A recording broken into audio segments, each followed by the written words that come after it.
आज आपण बेसनाचे लाडू थोड्या वेगळ्या पद्धतीने करणार आहोत। तर तुम्ही लाडू बघू शकता, टेक्स्चर अगदी परफेक्ट आलेला आहे। लाडू अजिबात रेलत नाही किंवा टाळूला चिकटत नाही। लाडू अगदी मस्त दाणेदार होतो। अगदी अचूक प्रमाणात आपण हे आज लाडू करणार आहोत, त्यामुळे व्हिडिओ अगदी शेवटपर्यंत बघा। लाडू करण्यासाठी सगळ्यात सुरुवातीला इथे मी 1 किलो चणा डाळ घेतलेली आहे। डाळ दळायला द्यायच्या आधी ही डाळ आपल्याला छान खमंग भाजून घ्यायची आहे। एका वेळेला ही संपूर्ण डाळ कढईत भाजता आली नसती, म्हणून मी 2 बॅचेस मध्ये भाजून घेणार आहे। अशी डाळ अगदी छान खमंग सुरुवातीला भाजून घेतली आणि मग त्याचं पीठ करून त्याचे लाडू केले, तर लाडूचं पीठ भाजायला अजिबात वेळ लागत नाही आणि लाडू छान खमंग होतात। तर इथे आपली अर्धी डाळ भाजून झालेली आहे, उरलेली ही डाळ मी अशीच भाजून घेते। त्यामुळे बेसन लाडू करतानाची सगळ्यात महत्त्वाची स्टेप म्हणजे सगळ्यात सुरुवातीला आपण डाळ व्यवस्थित भाजून घ्यायची। डाळ अगदी छान खमंग भाजून झाली म्हणजे त्याला थोडेसे लालसर डाग आले की नेहमीच्या पिठापेक्षा थोडीशी जाडसर दळून आणायची। तर इथे आपली डाळ भाजून झालेली आहे। तर इथे मी थोडंसं जाडसर पीठ दळून आणलेलं आहे। एका वाटीमध्ये साधारण 155 ग्रॅम पीठ मावतं। मोठ्या बाउलमध्ये आता आपण 2 वाट्या पीठ घेणार आहोत। हे 1 वाटी आणि हे दुसरी वाटी।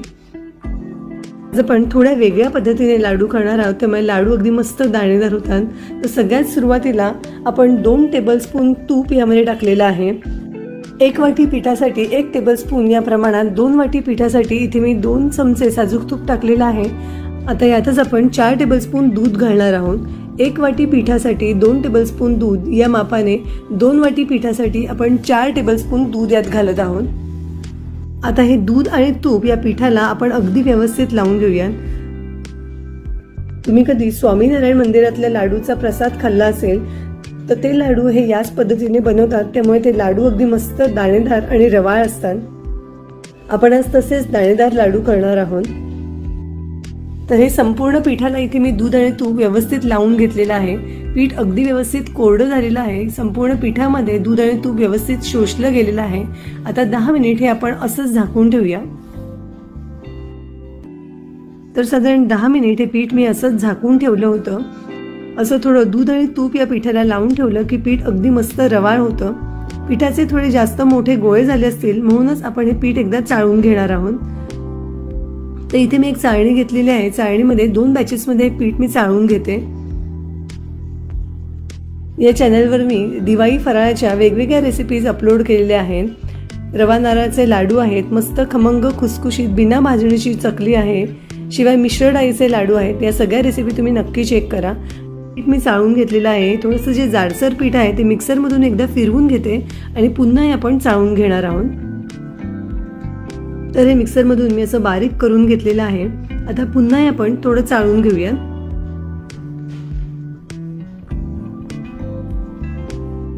तर इथे हे आपलं अगदी परफेक्ट बेसनाच्या लाडूसाठीचं रवेदार पीठ तयार झालेलं आहे। इथे गॅसवर मी एक कढई ठेवली आहे। अर्धा वाटी तुपामधलं 2 चमचे तूप आपण पिठाला लावलेलं आहे।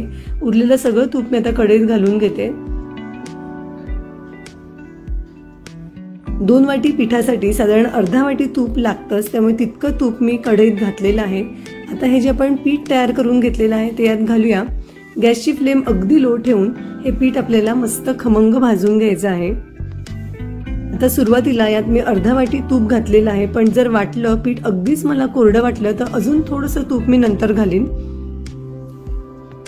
कुठल्याही लाडूचं पीठ भाजताना गॅसची फ्लेम अगदी मंद ठेवून थोडा पेशन्स ठेवून पीठ भाजून घेतलं की लाडूंची चव नक्कीच खूप छान येते, मस्त खमंग लाडू होतात। साधारण 10 मिनिट मी हे पीठ भाजून घेतलेलं आहे। मिश्रण मला थोडं अजून कोरडं वाटतंय, म्हणून 2 चमचे तूप मी यात घालून घेते आणि पुन्हा हे लाडूचं मिश्रण आपण थोडासा रंग बदलेपर्यंत आणि खमंग सुगंध येईपर्यंत भाजून घेऊया। बेसनाचं पीठ भाजताना गॅसची फ्लेम मंद ठेवून पिठाचा रंग बदलेपर्यंत छान खमंग भाजून घेतलं की लाडू अजिबात टाळूला चिकटत नाही।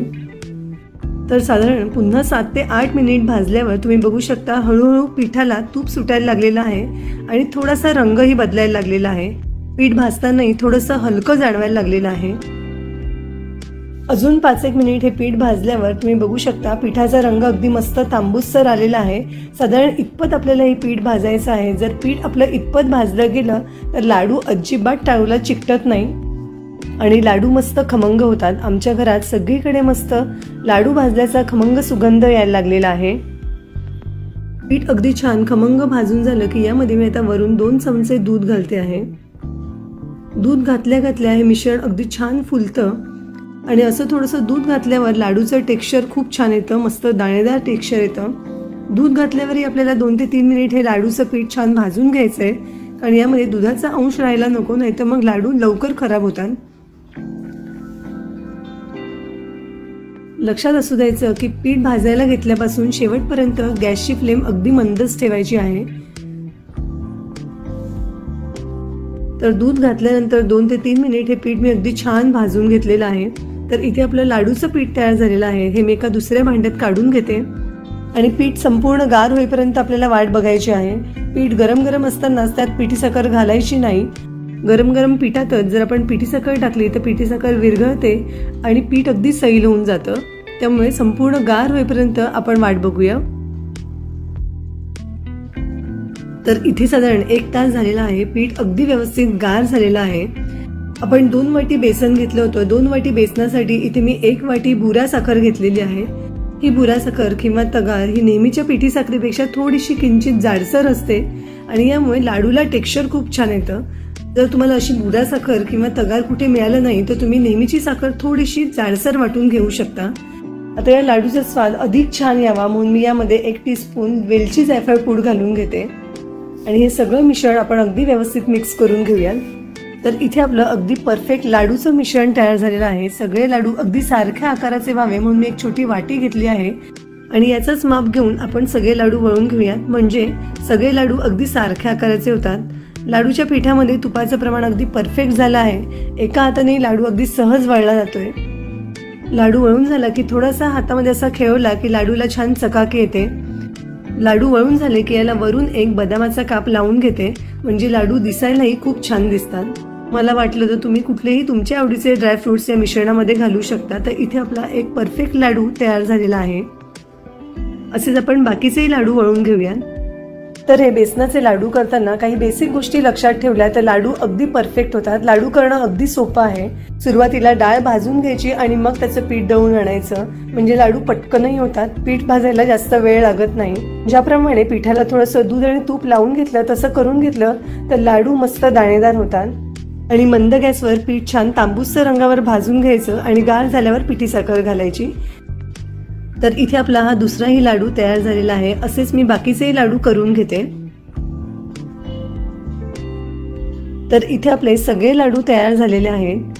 मोजून म्हणाल तर एकूण या संपूर्ण प्रमाणामध्ये 16 लाडू झालेले आहेत आणि वजनी म्हणाल तर एकूण 600 ग्रॅम हे लाडू झालेले आहेत, म्हणजे अर्धा किलोपेक्षा जास्त लाडू झालेले आहेत। तर यातला एक लाडू मी तुम्हाला तोडून दाखवते। लाडू अगदी परफेक्ट होतो। लाडू अजिबात रेलत नाही किंवा टाळूला चिकटत नाही। लाडूचं टेक्स्चर तुम्ही बघू शकता, अगदी परफेक्ट लाडू होतात। ही लाडूची रेसिपी जर तुम्हाला आवडली असेल किंवा व्हिडिओमध्ये सांगितलेल्या टिप्स तुम्हाला आवडल्या असतील तर जरूर कमेंट्स करून सांगा।